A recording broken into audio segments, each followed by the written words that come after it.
Then she's like, did you have new kids? And I'm like, yeah. She goes, did you go out of your way to make them feel comfortable? So this is on day one of second grade. And I think that's the downfall of education and the downfall of a lot of kids growing up, right? We're going to learn about chemistry and sedimentary rocks, but we're not going to learn about, budgeting and how much comes in the well and how much you're taking out of the well. And I think your mom taught you the more important lesson, which was to be gracious and to be looking out for other humans. Welcome to Capstone Conversations, the Capstone Combo. I'm Tyler Stone, founder and CEO of Capstone Financial and Capstone Fund 5. Here with us today, we have Nick Foster. Nick's a friend of mine, Capstone investor, and the founder of Foster Financial here in Scottsdale, Arizona. So, Nick, thanks for coming down today, and I'm shocked we got that in one take. Yeah. Thanks for having me. We were just talking about how hard it is to kick these podcast episodes off and how I always stumble on the intros. So happy to get through that one in one shoot of the gun. So anyway, you're down here and how's it going? Life's good. Life's good. Life's good. Yeah. We were just talking about holiday parties and how Nick's Foster Financial holiday party sounds a whole lot better than Capstone Financial.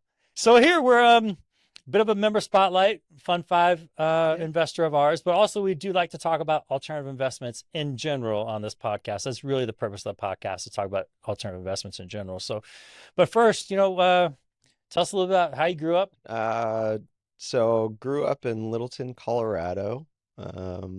Came here when I was 7. So basically I still claim the Colorado flag, but my wife tells me I'm basically an Arizonian. You claim the Colorado flag, but you're an Arizonian. That's a good combo. Yeah. So grew up playing a lot of sports.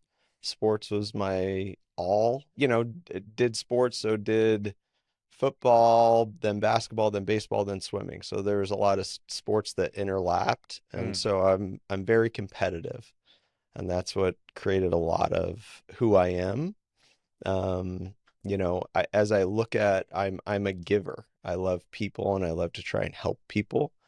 And, as I've looked back at who I am, I moved here when I was in first grade, middle of first grade. It was in October of first grade.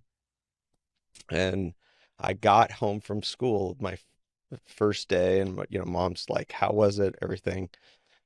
Great, Mom, Fast forward a year later, my mom, and I may get emotional. My mom passed a while ago, but second grade, I came home from school and my mom's like, how was the day? She's like, it was good, Then she's like, did you have new kids? And I'm like, yeah. She goes, did you go out of your way to make them feel comfortable? So this is on day one of second grade. Day one of second grade.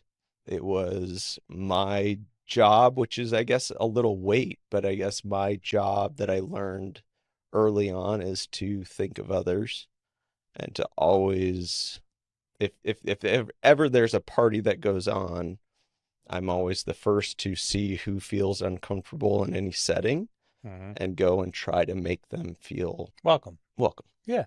That's cool. Yeah. Well, my next question is supposed to be about, what early life lessons did you learn about, finance and investing? But I think your mom taught you the more important lesson, which was to be gracious and to be looking out for other humans, man. Yeah. So I think I'm going to get a little emotional. Shit. Yeah. Yeah. Wow. So as I've looked back on it, she probably didn't know the ripple effects of that. Yeah. And if I would say like one little thing that creates the ripples, that was it to make me who I am. Well, your mom sounds awesome and taught you some really early great life lessons. What kind of lessons did you learn early about finance and how maybe that shaped you growing up? Ooh, great question. I came from a divorced household. My dad left when I was 12. And so I became the man of the house. The responsibilities, everything came on me. So money was tight. And I learned at an early age that I could only depend on myself for money, which led me, I did a paper route from 7 years old to about 12. I believe, I'm not going to name the paper that paid me, but I believe it should have been child ab- uh Child labor child abuse or labor something? abuse. Yeah. I mean, we did a paper route where I would fold all Tuesday night for about 5 hours and then deliver the papers for another 5 hours the next day on Wednesday. And I made 450 every week, which For blows my mind. for how many mornings a week did we do? It was just once a week. So it was Tuesday night fold and fold the papers, get them in the bag. Yeah. Wednesday deliver them to all the houses. And so me and my brother split the route, and so we made $18 every 2 weeks. So yeah. So within money, my mom wasn't good with money. And so, it sounds bad, but I think she put hard work in me, but I kind of did the opposite of what she did. So I was always Gotcha. the saver, Yeah. right? I was always counting, annualizing every cost, even at a young age. Like if I went and got a soda per week for 50 cents, right? Like what that equated to annually. And Hmm. every decision I made was financial decision. Like, does this reap the benefit long term? So when you were young, paper route, annualizing expenses and budgeting and that kind of stuff, how were, like at an early age with your mom, who you mentioned wasn't maybe financially educated that Hmm. much, or probably a lot like my folks, but how were conversations about money handled in your house with your mom, or your mom and your brother and you, and that kind of thing, whether it be, adolescence, high school, or whatever? What's your earliest memory about conversations about money in your house, and how those were handled? Yeah, great question. I don't, I could ask you about swimming and baseball too. yeah, no, no, no, but I don't think there was a lot of discussion, Mm, right? There wasn't, and I think that's the downfall of education and the downfall of a lot of kids growing up is there's lack of education or discussion around money, right. Yeah. right? We're going to learn about chemistry and sedimentary rocks, but we're not going to learn about, you know, budgeting and how much comes in the well and how much you're taking out of the well on Right. a week to week, month to month basis. Great perspective. Great perspective on the American education system, teaching people about rocks, but not about financial management or money. Really good. Well, other than your mom, helping you stuff paper routes, that kind of thing, I don't think that you would probably call your mom maybe like a mentor in financial education, although she seems like a great woman. But like, did you have where was your first mentors, or your first people that you started talking to you about financial education and investing or whatever? Yeah, I would say there was two powerful men in my life, my grandfather and my great uncle.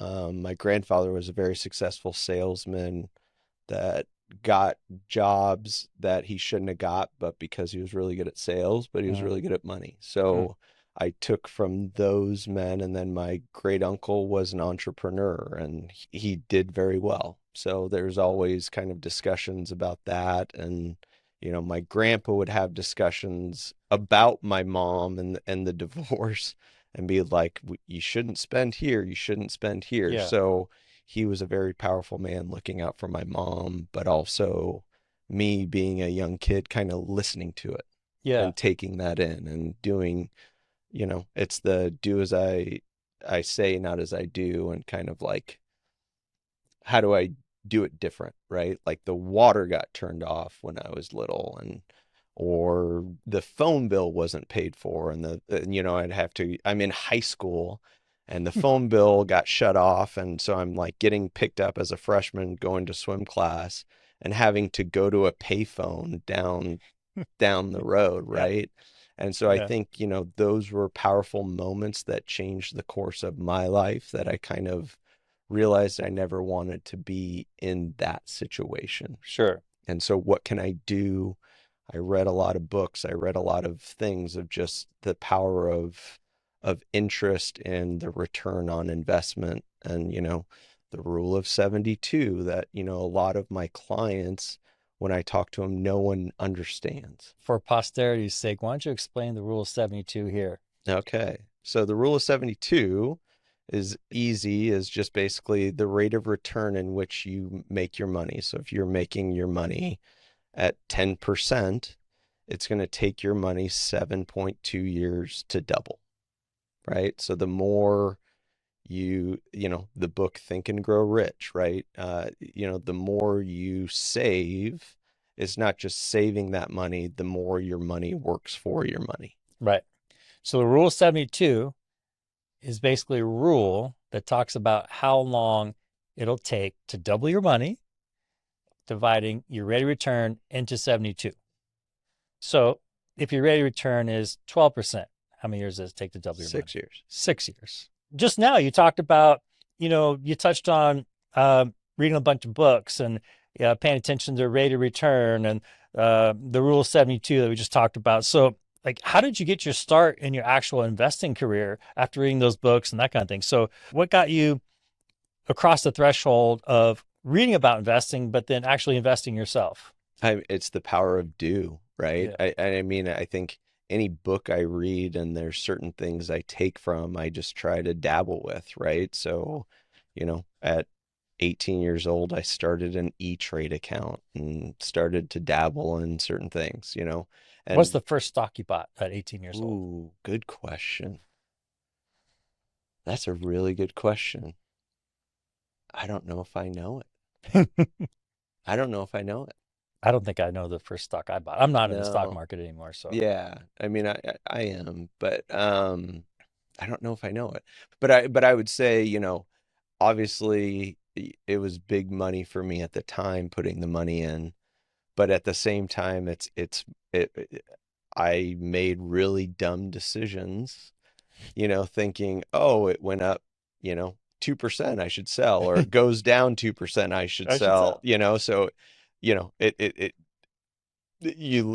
looking at it very frequently isn't the way to do it because it creates a lot of emotion attached to And that money. anxiety for me. 100%. Yeah. Yep. Yeah. The scarcity mindset. hmm Yeah. I think I was in stocks a little bit early in my life. I can't even tell you really when. And then I got heavy into, my career has been real estate and real estate lending. But in 2022, a couple years into coronavirus, of course, I had the FOMO. I had the stock market, explosion of coronavirus FOMO. So I bought some stocks in 2022, which, if you don't know, was about the peak of the coronavirus stock market, November 2022. About. It took me until a couple months ago to get back to even because I wasn't in Nvidia and Microsoft. I was in, Yeah. risky shit. If I'm going to risk it, let's risk it, right? And small, medium cap type stocks. So anyway, I got back to even and got the hell out. Okay. Good grief. Stick to my lane. Stick to my lane of real estate investing and hard money, right? So wild. All right. So what kind of challenges did you face when you first started investing? Let's see. So when I was young, like I played some safe stuff. Like I would buy, you know, double E bonds or I Mm, bonds and, just held them. So I don't think those were difficult. I think, I think what mind shift people have to change when they're saving money or investing is this money is planted away and it's there to stay hmm planted away. hmm So budgeting for that, right? And I think those were things I didn't learn initially where it was like, oh, I saved 2 grand. Oh, now I'm gonna go sell that 2 grand and go, I was done with it. Sometimes I'd be like, I'll sports bet with it, Okay. or I'll go do whatever, go on a vacation, right? And so I think it's those mistakes of just thinking it's money that I can use for a short-term period and not a long-term hold. Gotcha. So how'd you overcome that mindset?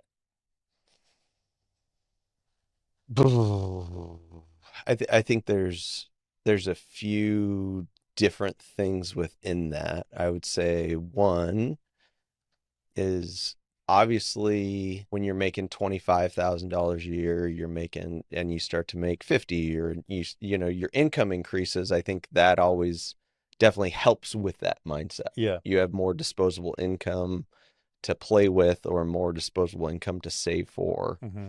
And so that I would say it was that, you know, I would say in 2022, I always did my own um personal investment myself. Hmm.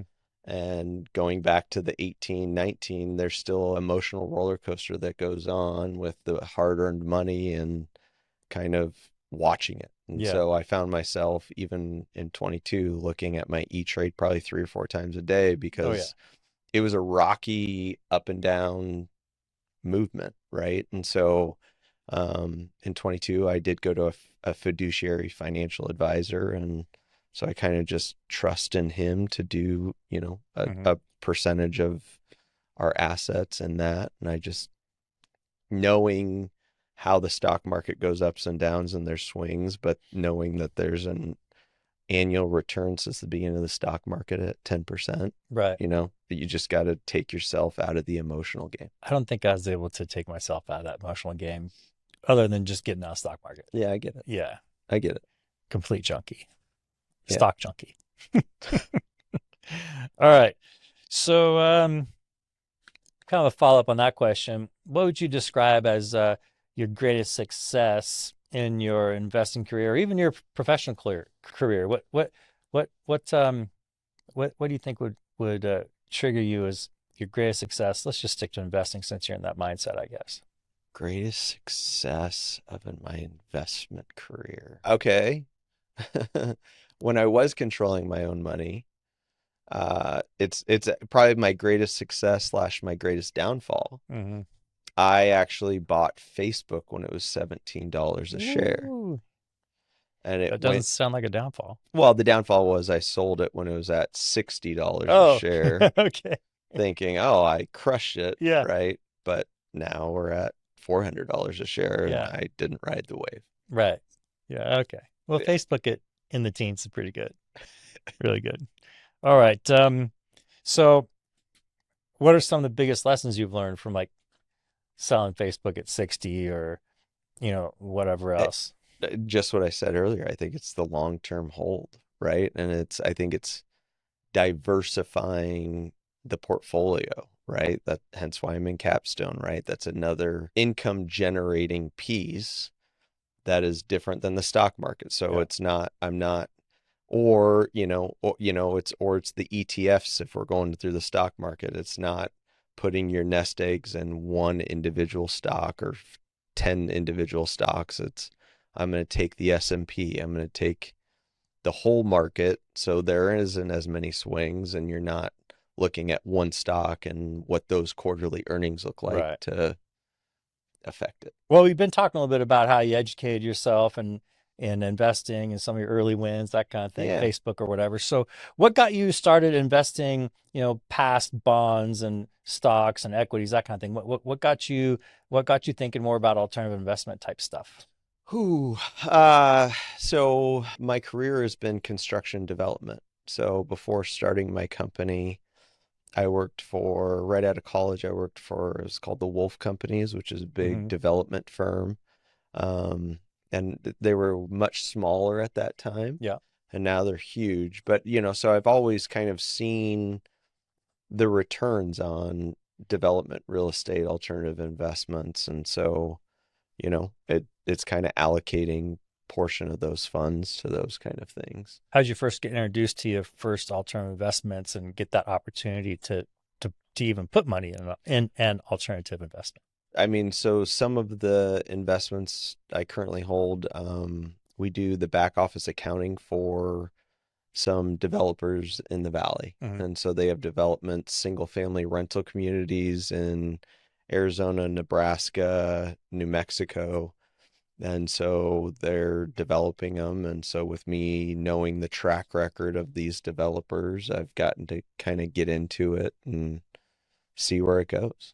How does liquidity work with those types of um, build to rent How does liquidity work in those types of alternative investments versus the stock market? I mean, it's a total different plan in the sense of they're building it, Yeah. right? So once the money is put in, it's kind of a hold until it gets to completion, and then it needs to be fully utilized where you have occupancy of 90-95%, Hmm. and then typically it will go to market to Gotcha. sell. And then And they'll sell and it. so like a fund will buy it or Gotcha. whatever for long-term hold.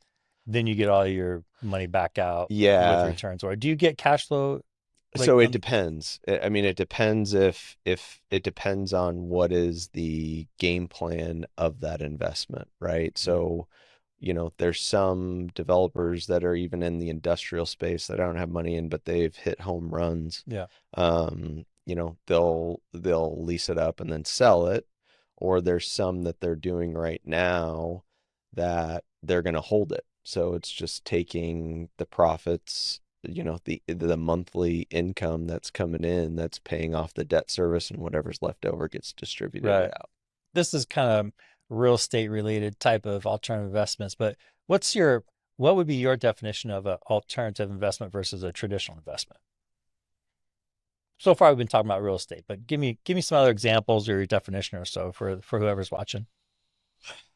I mean, I think alternative investment you can go anywhere with, right? I would say alternative investment definition for me is anything outside of the stock market, Gotcha. right? Like um, whether you're invested in a company that's just starting up or whatever. And I look at an alternative investment as kind of like one of those things that either some will cash flow, whether it's a current business or whatever, or something that's being developed, whether it be a startup company that you're kind of waiting for it to find the value to Right. then sell for, Right. Right. Yeah. right? Or real estate. I mean, anything like that. I mean, and as I'm saying this out loud, I mean, alternative investment to me is like a Bitcoin. I think those are alternative investments. You've done some real estate stuff. Mhm.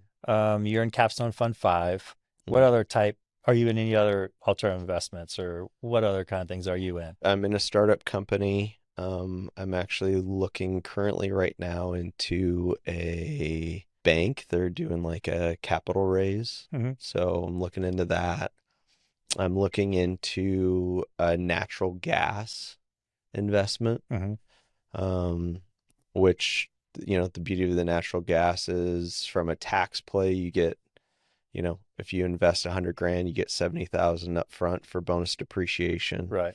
And then the natural gas kind of, and this is where I'm still looking into it, is then the natural gas kind of spits off a coupon of 8 to 10% Yep. a year. I'm in some natural gas. We're about 90% natural gas, 10% oil, and it is about a 9% coupon. Yeah. And so, It's but there was a lead time. It was a few years before we got the reduction anyway. well, and and that's what I'm saying. I'm still exploring it because it's like I want to see the investment I'm looking in right now. They've been around since 2015, and they're Hmm. like doing an annual fund kind of Yep. raise on their land. Yeah. And so it's like what I'm still researching, because my number one alternative investment is always protect the downside, Yeah. right? Like it doesn't matter what the banner return is. If I put the money in and I lose it, that's worse than anything I'm going to Right. get, right? Capital preservation. We are Exactly. constantly talking about capital preservation in Exactly. Capstone Fund 5. So, what I don't understand yet is like the length of the natural gas. Like, Hmm. okay, if it goes, okay, if you're getting a 9% coupon, well, if it's on this land that's huge, okay, well, how long does it go, Hmm. right? If it goes for 5 years, well, it doesn't even make sense, Right. right? And Right. You'll that's never get to the rule of 72 exactly, at a that's the 9% that's return. the unknown Yeah. within all of it. Right.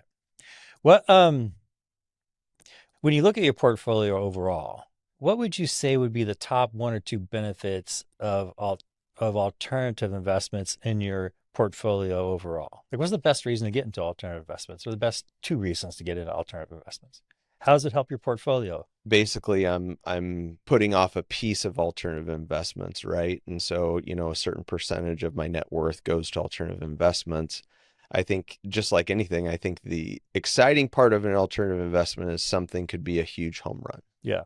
right? And I think that's the fear within that same thing is, one of the companies that's a startup company that I'm invested in, and it could be nothing or it Hmm. could be a home run. Right. Yeah. And until that comes, it's kind of You don't like know. I'm planning on it being nothing. Right. Do you know? So Yeah. so I think, just like anything, or you look at the Shark Tanks, right? I think I read something where they say like 8% of what the Shark Tank people invest in Hmm. is a Goes really good investment, right? And it 8%. makes up for all the other ones. Right. So those folks on Shark Tank are only 8% correct. Maybe and this is it's all about what you read too. So Yeah. what's the facts that go within that? Is 8% the home runs and Yeah. other ones are singles? You don't know. That's why I don't pick my own stocks anymore. If those guys are only 8% correct, I'm definitely less than 8% correct. What do you think, as you're looking at alternative investments in your own portfolio versus stocks or the money you have with your financial planner type person, for just say an average investor or someone that's, midway in their careers like you and I, that kind of thing, what would you think would be a good amount of a portfolio or a good ratio of a portfolio to have in alternative investments? It used to be 60-40 stocks and bonds, right?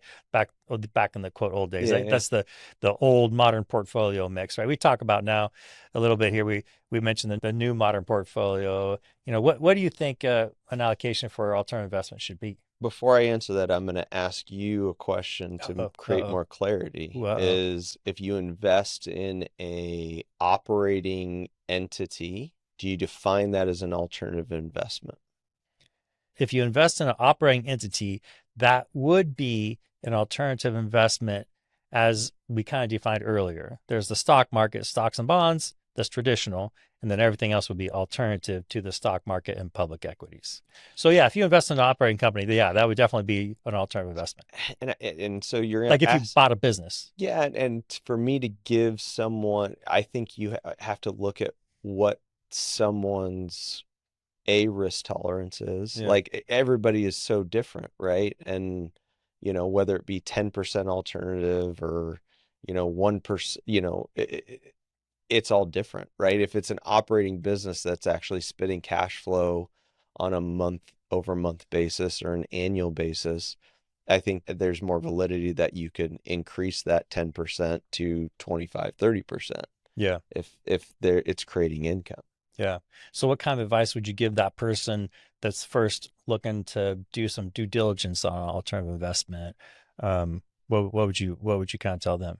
Someone that's just evaluating their first alternative investment. Yeah, What do I you tell them? mean, like I just had a client today that they wanted me to look at the financials of a business they were buying. There's multiple answers to that question, right? And it's variable based on what you're talking about from an alternative investment. If you're talking about a business you're looking to invest in, you need to get into the weeds of that business. What are the numbers? What are the levers that move to make it profitable or not profitable? And what are the expenses that the current owner is spending that's personal or whatever, Hmm. right? If you're looking at something, like a Capstone 5 is looking at the historicals, looking at like, what are the assets it owns as opposed to the debt it's carrying, right? And what is the weight within that? And what is the historical performance based on for the inception of the fund, Right. right? Because history repeats itself. So just knowing, and then if you, I know I'm going at wind, but you're asking me a hard question. Or the other side is, do you understand what you're getting into? Right. Right? And if you don't, do you trust the person that you're giving the money to that they're going to be diligent with the money you've given them? Know the operator, that kind of stuff. Know the finances. If you're buying an operating business as an alternative investment, Right. yeah. Dry cleaner, whatever, Yeah. laundry mat, that kind of stuff. Yeah. Those are all alternative investments. Yeah. So Let's talk about Capstone Fund 5 as an alternative investment real quick here. So, you and I met in Front Row Dads. Hmm. When you first heard about Capstone Fund 5, I'm sure it came up in conversation. We were talking. What were your first thoughts about it? And maybe what was the first questions that popped into your head after I said, oh, yeah, we have this fund, Capstone Fund 5? I mean, I was definitely peppering you with questions. Yeah, I mean, so it was just getting an understanding of it and, just going back to compound interest and talking about that, right? I mean, you having the benefit of one, either getting a monthly dividend check or two, reinvesting. I'm a go big or go home guy, so I'm going to keep reinvesting just like I would with my dividends that I Right. get. So when we were talking about it, and you obviously have a long history of, investing starting when you're 18, that kind of thing. Um, you're a pretty experienced investing guy. Experienced at looking at numbers, experienced at due diligence, Yes. compared to someone who might be watching our videos, whatever. So, what were the top one or two things that you were apprehensive about when you first were talking to me about Fund 5? Well, I was talking to Tyler. Yeah, that's pretty scary shit right there. Uh, I don't seem that serious. I'm a pretty casual guy, so you wouldn't think that I'd be running a bank. so I don't know if I was apprehensive, right? It Yeah, was like I said, I mean, you know my due diligence. I was saying, give me the audited financials, give me the financials. Like I need to see what's going on before I give you a dollar, right, right? So even though I trust you when we met, we had a great rapport, it's still I got to understand it. right. I got to see the numbers. I got to understand how this is, all the mechanics are working before I'm going to invest. Yeah, and for everybody watching this, Nick is the first person who's ever asked me for audited financials on the actual fund. We get audited financials for Capstone Financial, the licensed bank, but not actually on the fund. So I sent him some audit reports, some stuff out of our service system. But now, as a result, we're starting to get CPA reviewed financials starting on the 2024 financials. Now, as a result of Nick asking that question, all of our investors get moving forward, get CPA reviewed financials, which is great. It's a good idea. So you're in some alternative investments. You've been in Fund 5 for a little while now. What do you see as the main difference between Capstone Fund 5 and other alternative investments? I mean, Capstone Fund 5 is a yield product. It's not going to be a home run. It's not going to be a technology 1,000%, growth thing. So what was attractive about Fund 5 and what do you see as being different from your other investments? The biggest thing for me is the potential of the hard money lending that then if it doesn't work out, you can get a asset at a discounted price, Mm-hmm. Right. right? Which to me, it's going back to protecting the downside. You're now getting something 65% loan to value that if it squeezes even, in 2008, you're going to know this better than I, but even when the housing crash happened, how much did it go down? It didn't go down 35% nationwide, which is why we lend nationwide. Now, if you were in Queen Creek, 50%, 60%, right? But yeah, even in 2008, it didn't go down 35% nationally. Yeah. So I think that's the quintessential question within it. And I'm on this to prop it, right? The quintessential question is, okay, you get an asset that's 65% loan to value. How quickly can you monetize after? Yeah, I think you talked about protecting the downside pretty well as it relates to Capstone Fund 5. So thanks for that. That's a good Yeah. perspective about protecting downside and capital preservation for sure. Well, just to tie this up, what kind of goals do you have for your investment type portfolio moving forward? What are the investment goals and what do you hear your clients and your friends talking about? I'm debating on which route I'm going to take with this, You or can if take I them go both. multiple routes. Yeah. Um, I think at the end of the day, right, it's for anyone investing, I think the biggest investment goal is financial freedom, Right. right? How can you write the book Think and Grow Rich? How can you deploy your assets for them to start making you money to where you're not operating and having other stresses, whether it be a W-2 job or a business or whatever. Mm-hmm. I think that's if we simplify it, that's the goal of everybody Right. in what they do. Um, and so there's that. And then within that is just making the goals to fit my family, to me to be more and more present, Yeah. right? And to be able to be a steward of my money within God and everything else, to live a comfortable life and a modest life, but to be a steward of our money. And Being a good steward of your family money is, I mean, that's an overlay to financial freedom. You hear about getting out of the rat race or financial freedom or financially independent or fire. What was that? Fire, financially independent, retire early, the fire movement, right? mhm. Sometimes I kind of think about that as being living in a van down on the beaches of Mexico. You know, that's a way that you can do it. But I, and that's where I'm debating on where I go, because you go deeper on it, right? To me, it's like how the Amazons, we're in this world of constant advertising, constant, you're not enough unless you have X or Z, Yeah. whether it be a car or, oh, I can buy this happiness, this little fulfillment of Amazon that's going to constantly come to my door. And it's like Christmas at my house sometimes. And Yeah. but then you start to question, is all this filling us up? And how Right. much do we spend that we don't need to spend? Right. Right. And Yeah. so, I don't know if I'm totally answering your question. I think within my clients or everybody, I think everybody's going for the same goal, is to have financial peace of mind. Right. Yeah. Um, with those goals in mind and, getting out of the rat race, that kind of thing, how would you describe the perfect investment? I think the perfect investment is something that you put in, that you get your stated rate of return in which you're planning on, Hmm.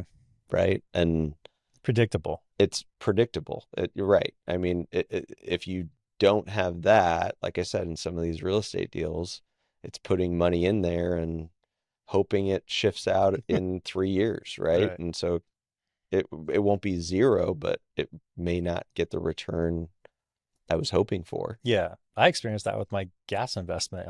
I mean, I know there's the tax advantages of a gas investment, but having my money locked up long term and the unpredictability about it is a bit of a turnoff, to be honest. So yeah, that's the way it goes. But all Yeah. right.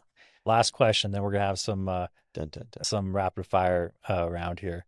So, last question. What advice do you give the 25-year-old Nick Foster? I'm not going to answer based on investment. The advice I give 25-year-old Nick. So I've already thought of this, right? And I've thought of this many times. I think the advice for 25-year-old Nick is 21-year-old Nick is a different advice. 25-year-old Nick is, I would say, don't worry, right? I think I don't know if you've ever done Strength Finders, and that's kind of a cool question book, but then it goes to what's your top 5 strengths. Mm, And one of my top 5 strengths is futuristic. And so I'm always trying to think 5, 10, 15 years down the road, which is great, but is also creates stress yeah. where, okay, well, this this soda can I'm buying it for 50 cents. I shouldn't worry about it Yeah, sometimes, maybe not. right? So like I think, it all works out if you just you put the effort in that you'll put in, it'll all work out. So don't worry Don't as worry. much. Be happy. 25-year-old, less worried. All right. Well, I think we have about a minute left before you got to go sign your kid up for high school here. So, rapid fire. What is the dumbest investment you've ever made? I did options, and I bet against Carvana when it was at 90 and now it's at 350. And you bought a put option. Yep. Yeah. Yep. Oh, I wow. shorted the stock. Shorted Carvana. Whoops. Yep. Oh, well. Okay. Smartest investment. Facebook. Facebook. Okay. And then last rapid fire round question. Give us a hot take on what's going to happen with the real estate market this next year. Nick's crystal ball. I'm pushing back on this hot fire because are you talking housing? Are you talking commercial? Are you talking Break it down to segments, whatever you've heard or Do whatever you you know, think might be like, happening. so me dealing with a Your lot of developers and stuff. Yeah. contractors and developers, right? I think there's the commercial real estate you've heard for 2 to 3 years that it's going to crash because of the balloon payments that are due based off the interest, and it's Mm, not performing with the new interest rates, right? I think within housing prices, my guess is we're gonna kind of be where we're at. I'm coming from an Arizona market standpoint. sure. I That's don't fine. know Memphis. other Yeah, whatever. markets, and Yeah. you should, so I hope you do. Um, and then in regards to, so like the single family rental communities, I think in Arizona will continue to be a home run because the affordability of houses. I mean, I think they came out that, and this was a few years ago, but like with the interest rates where they are and it being $450,000, they're saying 75% of people can't buy a house. Right. Yeah. And so it's that, it's this sale of the American dream that people need to get into. But if you can't afford it, don't do it. Right. To me, it's not worth being cash poor to own a house. Right. Yeah. That makes sense. Well, Nick, you got things to do. Thank you so much, Tyler. Thanks for coming down. Yeah. Everybody, Nick Foster, Foster Financial, Capstone Fund 5 member spotlight for today. And thanks so much for watching. Appreciate being part of Capstone Convos, and have a great rest of your day. Thank you.